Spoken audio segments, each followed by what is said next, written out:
तो इस एपिसोड की शुरुआत में हम मुयन को देखते हैं जिसने हार मान ली होती है और वो नीचे आने लग जाता है, जिसे देखने के बाद वो सब उससे पूछने लगते हैं कि आखिरकार तुम कर क्या रहे हो, तुम हमें हरवाना चाहते हो क्या। जिसे देखने के बाद मुयन कहने लगता है कि क्या मुझे बोलने का मौका मिलेगा भी या नहीं। और अब वो सबको बताने लगते हैं कि हमारे तियानजियान माउंटेन के लोग बहुत ही आसानी से पिट सकते हैं अगर हम अभी से ही अपनी पावर को दिखाकर चलें। और वो दूसरे डिसाइपल को दिखाने लगता है और वो कहने लगते हैं कि उसका नाम तुम जानते हो, उसका नाम सिंग लियाओ हैंग है। ये बहुत ज्यादा ताकतवर डिसाइपल है और उसको छोड़कर बहुत सारे डिसाइपल हैं जो कि हमारी टक्कर ले सकते हैं। और अब ये देखकर वो कहने लगते हैं कि तो तुम क्या चाहते हो, हम अब हार मान ले। और अब ये देखकर वो कहने लगते हैं कि नहीं, मैं ऐसा नहीं चाहता हूँ, मैं बस ये चाहता हूँ कि अभी हमें अपनी पावर को पूरा नहीं दिखाना चाहिए। और अब वो वापस से लड़ाई के लिए आगे बढ़ जाता है और अब फाइट रिंग में जाने के बाद वो सबसे लगातार हार मानता जा रहा होता है और वो एक के बाद एक सबसे हार मान रहा होता है। जिसे देखने के बाद स्नेक एल्डर को गुस्सा आ रहा होता है और अब वो आखिरी बार 3 लोगों से लगातार हार मानकर वापस आने लग जाता है। और अब ये देखकर स्नेक एल्डर उससे गुस्से से पूछने लगते हैं कि आखिरकार तुम कर क्या रहे हो, मैं तुम्हें यहाँ पर फाइट करने के लिए बुलवाया था लेकिन तुम यहाँ पर हार मान रहे हो, तुम हमें हरवाना चाहते हो क्या। ये देखने के बाद वो कहने लगते हैं कि मैं यहाँ पर तियानजियान माउंटेन की भलाई के लिए ये सब कुछ कर रहा हूँ। जिसे देखने के बाद वो सब सोच में पड़ जाते हैं और वो कहने लगते हैं कि हमारे पास तियानजियान माउंटेन के सबसे ज्यादा कल्टीवेशन वाले बंदे हैं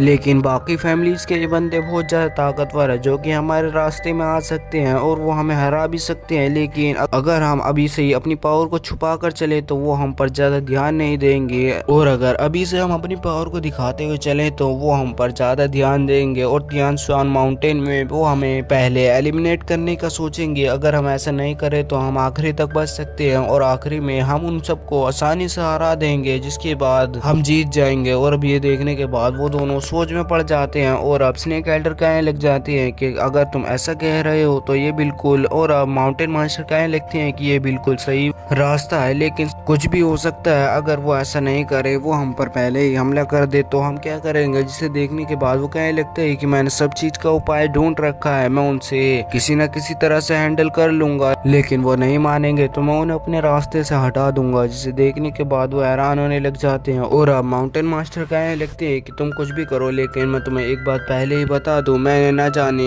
तियानजियान माउंटेन के कितने डिसाइपल को खोया है। इसके अंदर जाने के बाद और उनमें से कुछ दर्जनी लोग वापस आ पाए हैं और उनके पास ट्रेजर बहुत ज्यादा रेयर होते थे जिसकी वजह से हमें बहुत ज्यादा हेल्प मिलती थी। लेकिन ऐसा तुम कह रहे हो तो मैं तुम पर भरोसा करता हूँ। जिसे देखने के बाद मुझे कहने लगते हैं कि आप मुझ पर भरोसा करते हो तो मैं भी आपके भरोसे को टूटने नहीं दूंगा। और अब हम देखते हैं कि टाइम बीत जाता है और वो सारे बंदों के बीच का मैच हो जाता है और वो सब उसी पोर्टल के बाहर खड़े होते हैं। और अब मुयान को देखते हैं जो कि अपनी 9th एलिमेंट गैदरिंग टेक्निक से अपनी स्ट्रेंथ को बहुत ज्यादा बढ़ाने लग जाता है और वो कहने लगते हैं कि अगर ऐसा ही चलता रहा तो मेरे लिए बहुत अच्छा होगा और अगर मेरी गोल्डन कोर भी पावरफुल हो गई तो मेरे लिए और आसानी हो जाएगी। और अब हम देखते हैं कि 7 स्टार गेट के एल्डर उसी पोर्टल के बाहर आते हैं और वो कहने लगते हैं कि अब ये फैसला हो गया है कि ये कंपटीशन स्टार्ट होगा। और वो कहने लगते हैं कि मेरे 7 स्टार गेट के डिसाइपल पूरे के पूरे 35 मेंबर्स से अंदर जाएंगे और वो ये बताने लगते हैं कि बाकी माउंटेन के डिसाइपल कितने कितने अंदर जा सकते हैं और उनमें तियानजिन माउंटेन के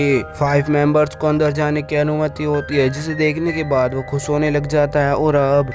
माउंटेन मास्टर मुयान से कहने लग जाते हैं कि मुयान तुम इन सब का ध्यान रखना है। जिसे देखने के बाद वो कहने लगते हैं कि मास्टर मेरे ऊपर भरोसा रखो, मैं इन्हें किसी को भी नहीं मरने दूंगा। और अब स्नेक एल्डर उनसे कुछ बातें करते हैं और अब उन्हें उस पोर्टल के सामने छोड़ दिया जाता है जिसके बाद वो सारे एक साथ उसके अंदर घुस जाते हैं। लेकिन मुयान अकेला हो जाता है और वहाँ पर आने के बाद वो लगातार आगे बढ़ रहा होता है कि वो बातें करने लगता है कि वहाँ पर आसमान से बहुत सारी फायर बॉल्स उसके ऊपर गिरने लगती है जिसको देखकर वो एक जगह पर छुप जाता है और मुयांग वहाँ से ऊपर देख रहा होता है। एक लड़की 2 लड़कों को बुला रही होती है और वो लड़के उसके पास जाने लगते हैं और एक लड़का उसके पास आता है कि तभी वो अपने असली रूप में आ जाती है। दरअसल वो एक डीमन होता है जो कि उसकी पूरी सोल को खत्म कर देता है। जिसे देखने के बाद दूसरा बंदा पूरी तरह से डरने लगता है और मुयान बहुत ज्यादा हैरान होता है और यहीं पर यह एपिसोड खत्म हो जाता है।